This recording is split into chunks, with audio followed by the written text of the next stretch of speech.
Hey everyone, welcome to another episode of Love Your podcast show. And I have the red hat guy with me. Now, you may be wondering what that means, but I love how his hat has made him a brand. And of course, he's been in the podcasting space for a really long time, has such great energy. And we're going to be talking about your podcast and auditing it to make it better and optimize it for bigger results. So, welcome to the show, Larry. I always love chatting with you. Again, you have such great energy. Thank you so much. It's great to be here. Awesome. So let's talk podcasting. And it's funny, people still, even though we've been doing it for like 10 plus years or whatever, they're like, "Oh, I need to launch a podcast." And then as soon as they just think launching it, like the world will just come into their door and check them out and they'll have clients. But unfortunately, that is not the case. Launching a podcast, I know you launch many for your clients, that it's not one size fits all. Where does strategy fit in when it comes to that? Well, I mean, strategy fits in right out of the gate. And I think that's one of the reasons that we see so many people start a podcast and then they fall into what we call Podfade in the industry. They fade out anywhere between 3 and 7 episodes because they don't have a strategy going in. They don't really understand what their goals are, and they don't really understand, quote unquote, the success of their show. So strategy is absolutely critical because one of the biggest challenges that we face as podcasters is discoverability. And if, going back to what you just said, if you build it, they won't necessarily come. If you record it, they won't necessarily watch or listen to it. So you have to have some strategy in place to figure out how you're going to find that audience and then deliver the type of content that that audience is looking for. Yeah, absolutely. And a lot of people don't realize where the strategy comes into place. Like not just the cover art, right? Not Sure. just the branding of it, but even like how you structure the podcast or how the content that you're using. Or like I know some people that launch a podcast strictly for sales opportunities. They don't care about it for content. Where like me, I love using it for content. That was one of my primary goals. So maybe just so people can kind of get that bigger picture, what would be some of the whys and maybe how you could change your podcast for those goals? Well, first you have to define those goals, and Yeah. everybody's goals for a podcast is going to be completely different. When I first started podcasting way back in 2014, my first podcast was a comedy podcast, and I was just doing it for fun. And Yeah. full disclosure, that podcast, from a downloads perspective, was the most successful podcast I ever had.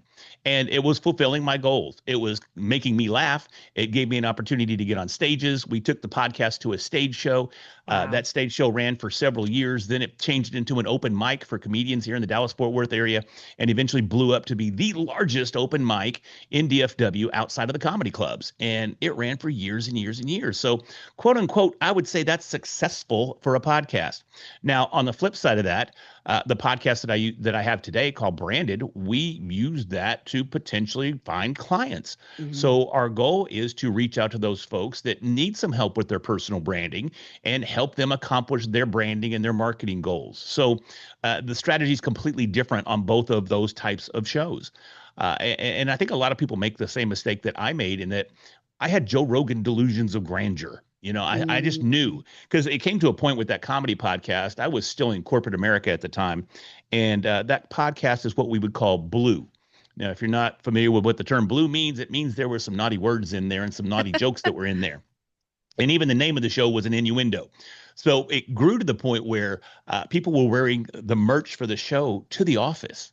And I wasn't because I was smart enough not to do that. But some of our listeners were from the office Ooh. and they were. And I eventually got that knock, knock, knock on my office door that said, "Hey, let's go to HR and let's have a chat." So it came down to one of two things had to go. It was either me or the show. And at the time, I wasn't ready to go. So that's why I Yeah. had to kill that show. But what I did after that, this is where those Joe Rogan delusions of grandeur come into play. I just thought, well, I'll just start an interview show and people will listen. I had zero strategy. I had zero industry knowledge of podcasting. It was so bad that I named the show Readily Random because I was just going to randomly talk to whoever I fancied talking to at the time. Now, it was great because it opened up tremendous opportunities for me to talk to anybody from NFL Hall of Famers to a member Cool. of Pink Floyd to I love origami. So I talked to one of the premier origami artists in the country. I mean, to me, that was really, really cool having these conversations. But from a downloads perspective, not many people really cared.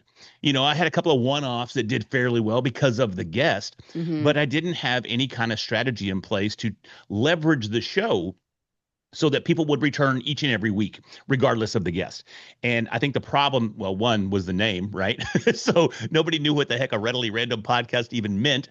But at the same time, I, as an individual, I did what I call hide behind the mic. So instead of the show revolving around me and me building my brand so that people looked at me as the thought leader or the industry expert, I specifically highlighted the guests. And there's even episodes of the show where I go, you know what, Mr. or Mrs. Guest, this is all about you. It's not about me. This is your show. And that doesn't build any credibility for you as an individual going first. You want people to have a reason to come back and listen every week or every other week, regardless of your release schedule. So you need to make sure that you have that strategy in place to make you the central figure of the show so that you can accomplish your goals for your show. This sounds very, very selfish, but at the Yeah. same time, that's kind of what a podcast is. It's a massive marketing tool for you and your business and your goals. So the strategy has to be put in place right from the start. And that comes down to the name, that comes down to the cover art, going back to what you mentioned there. That goes back to the description of the podcast. A lot of folks miss out on an opportunity to leverage massive SEO benefits in the Hmm. description of their podcast. They'll throw a sentence out there for the description. That didn't tell me much. It No. might tell me a little bit, but does it give me enough to make a decision as to whether or not I want to invest my time in listening to your show? And then, secondly, from a discoverability perspective, there's no SEO juice in one sentence. No. Depending on the platform you're on, you have the opportunity to have up to 4,000 characters in a description. Apple Podcast supports 4,000. I think Spotify supports 650. So depending on where your podcast lives, you're going to want to have these robust descriptions to take as much advantage of SEO as possible. So that's where all that strategy starts coming into play. Do I have the description for this platform? Do I have the description for that platform? How am I going to leverage this to be discovered? Those are the types of things that you really have to start taking into account right out of the gate. Yeah. Great tips, by the way. And so the goals obviously impact your results, and your strategies obviously impact your results. Uh, like, how do we measure success? I know the industry is so focused on like downloads or monetizing, but I mean, there is more than one way to measure success. 100%. And I think the biggest way of judging success for your show is it doing what you want it to do? Hmm. Are you getting fulfillment out of the show? Is that your goal? Do you just want to laugh and cut up with your best pals and have a fun time recording a podcast? If that's the case, then great, your show's successful. Doesn't matter if you get one download, doesn't matter if you get 100,000 downloads. You've accomplished that goal of just having a good time recording a podcast. But, I tend to work in the branded podcast space. So Yeah. from that perspective, my clients, they have specific goals for their show, whether it's to grow their network, whether it's to grow their online community, whether it's to recruit people for their mastermind. I've got a client that does that. He's got a very high-end mastermind, and everybody that's on his show is a potential candidate for that mastermind. Or it could be bringing awareness for a particular cause. One of the most financially successful shows that we have on our roster, it's called Women Share, and they celebrate women in the financial industry. The financial industry is very male dominated. So this Hmm. podcast has a mission, and that mission is supported by tons of sponsors that want to be a part of that mission. And from a financial perspective, they crushed it last year. They Nice. crushed it. Now, on the flip side, and I hope they still love me after this, their download numbers aren't massive. Yeah. But the monetization side of thing is massive. And the reason their download numbers aren't massive is because they're speaking to a particular niche or a particular industry or a particular segment of an industry. And when you start dialing in the focus of your podcast at that level, you're going to eliminate potential listeners that would straggle in from time to time. But what you're going to be doing is you're going to be talking to that audience that is specifically looking for your content. And that is why they've been able to find very financially successful sponsors for their show, because those sponsors want that audience. Yeah. So, Judging success comes from a variety of different perspectives, Totally. but really each and every one of those factors is driven by your goals for the show. Yeah, 100%. I hate when the industry is so like numbers focused. It's like you have no idea what the podcast goals are or if they're trying to grow YouTube or whatever it is. Sure. So I love that we're redefining what success is. Now, I know you obviously do launches for clients and you do audits.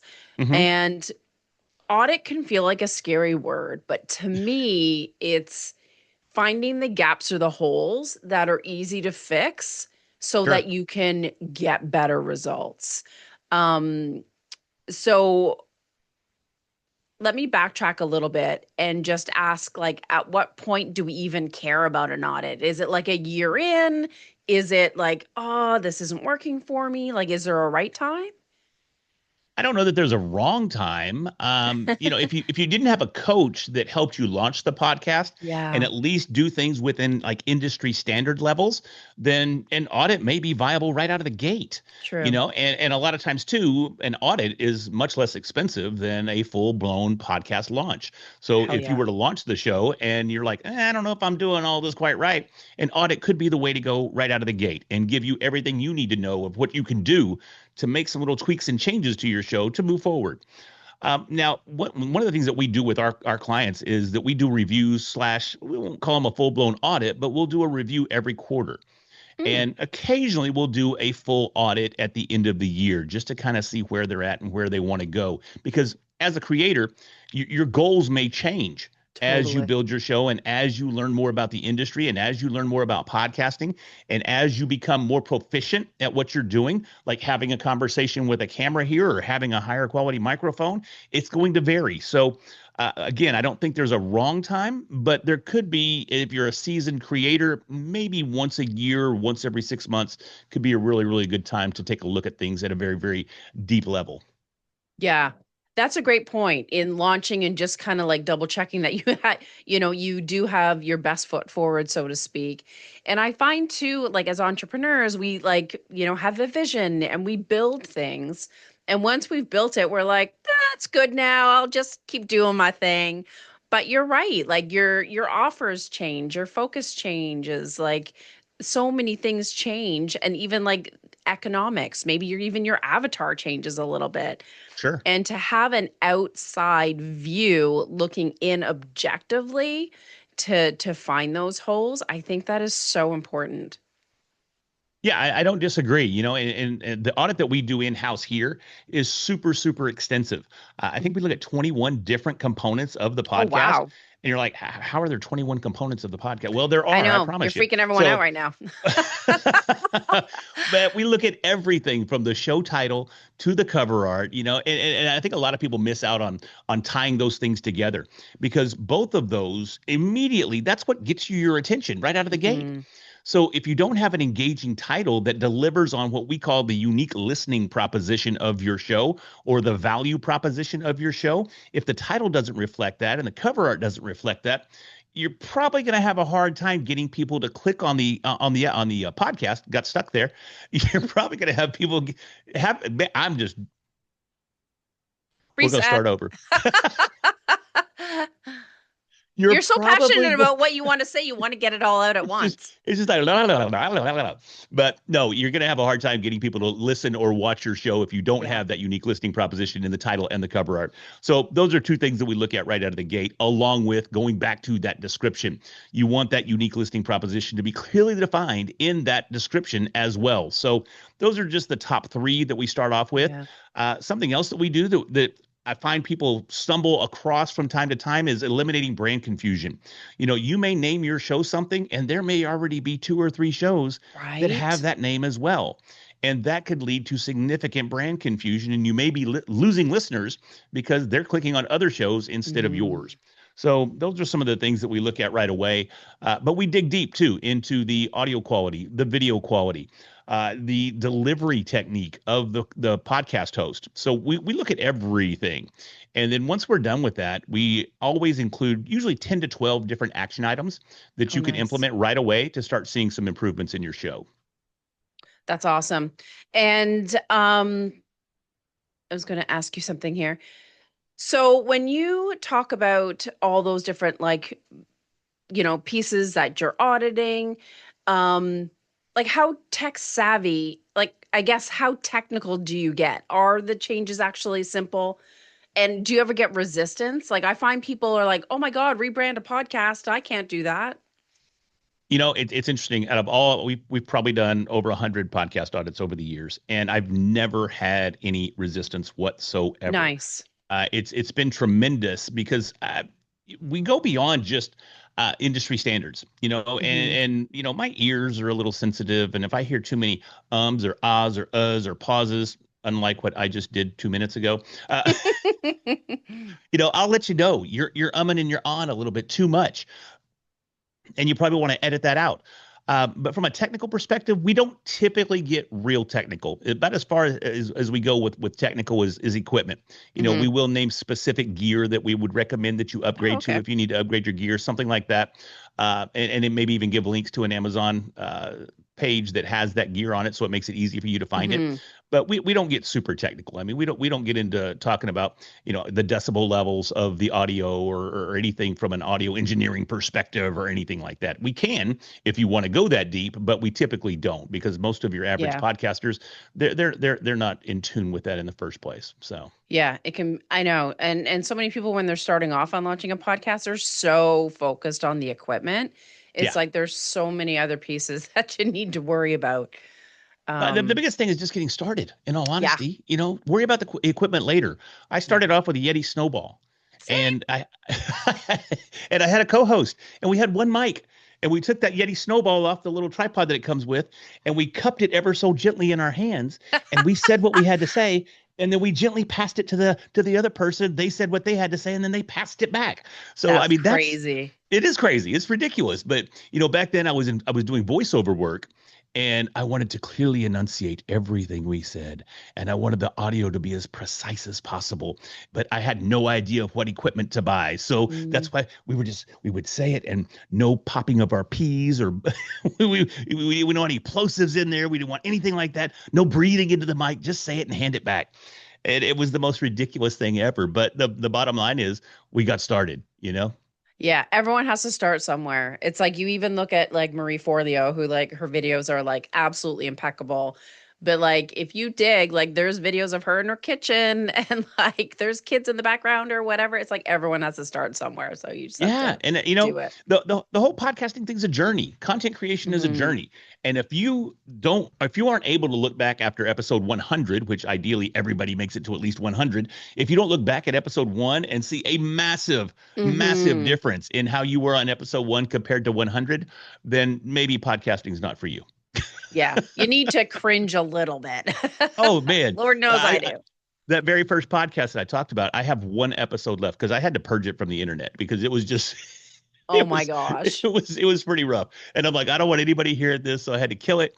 And you can still find some thumbnails from time to time, but they don't play anything. At least not that I found.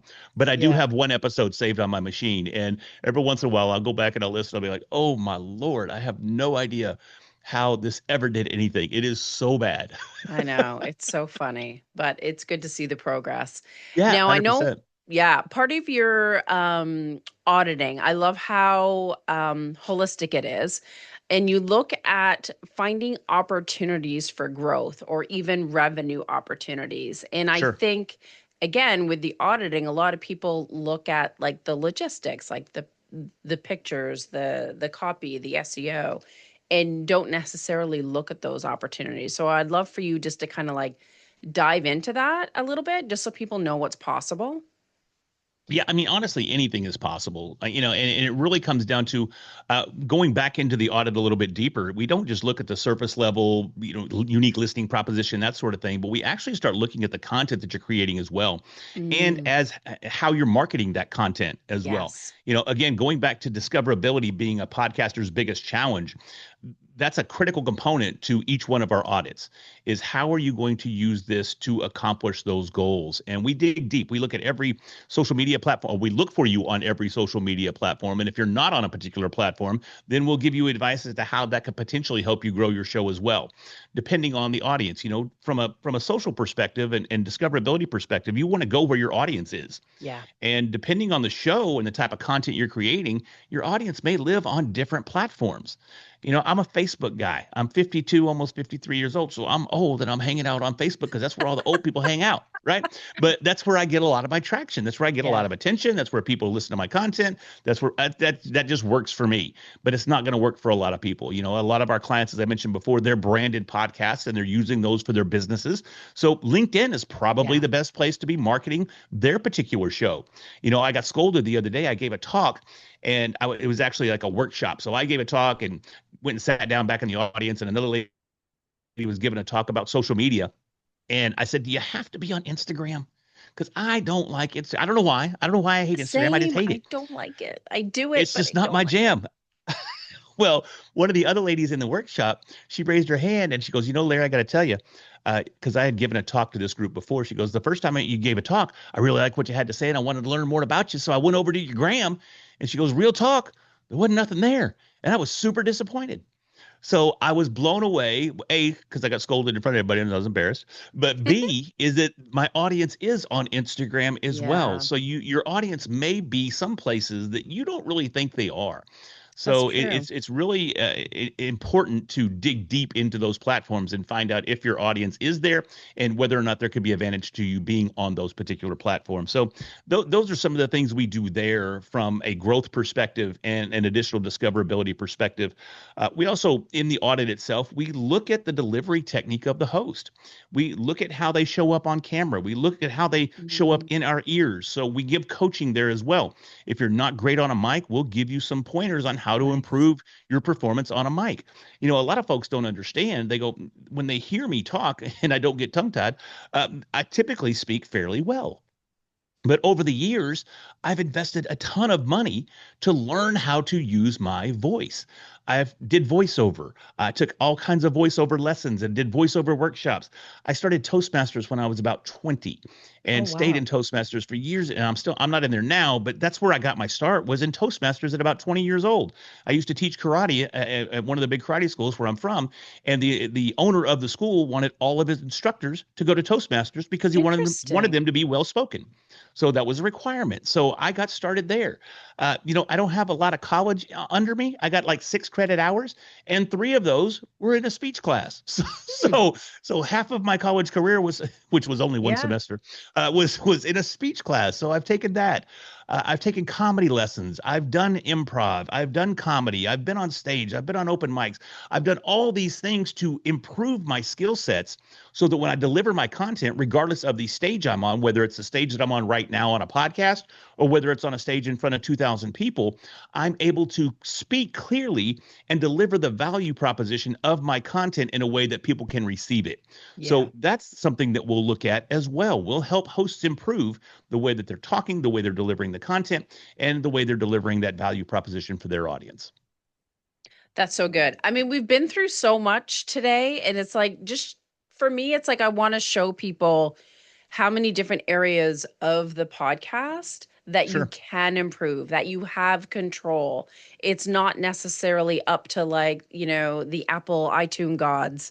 It's, little steps and little things that you can do to impact your results and to understand the strategies involved, and yeah, all those different nuances. There's so many pieces, but There it's are, and I doable. mean, I'll just throw a couple more at you. So we do the title, Mhm. we look at accessibility, what platform you're on, make sure that you're on all the platforms that are available to you. Yeah, Again, we look at the cover art, we look at the category that you put your podcast in. right. That's absolutely critical as well.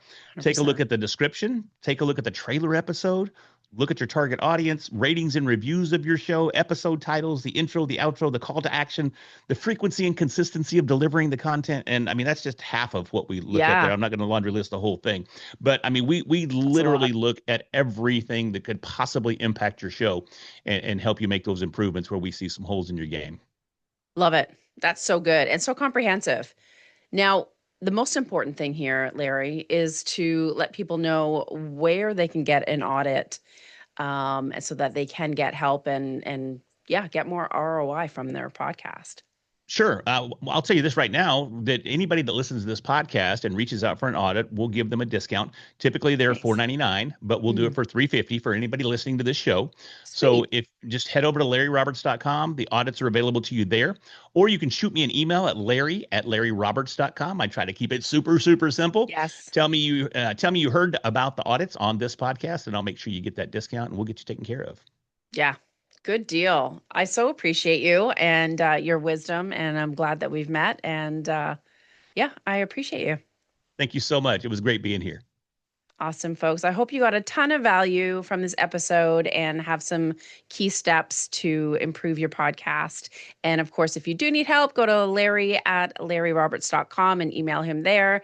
And I will see you in a couple of weeks on the Leverage Your Podcast show. Take care, guys.